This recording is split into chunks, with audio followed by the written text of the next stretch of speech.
Nagdiwang ng ika-127 araw ng kalayaan ng Pilipinas si Vice President Sara Duterte sa Kuala Lumpur sa Malaysia. Sa isang video message, binigyang diin ng Vice Presidente ang kahalagahan ng tungkuling bantayan ang kalayaang tinatamasa sa lahat ng panahon.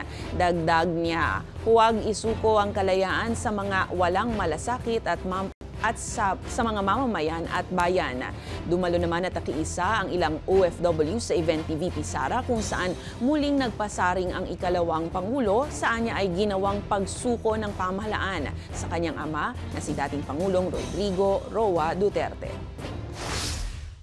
It is unthinkable for a government to surrender its citizen to a foreign power. Pero sa Pilipinas, napakadali na ibigay ninyo ang inyong former head of state.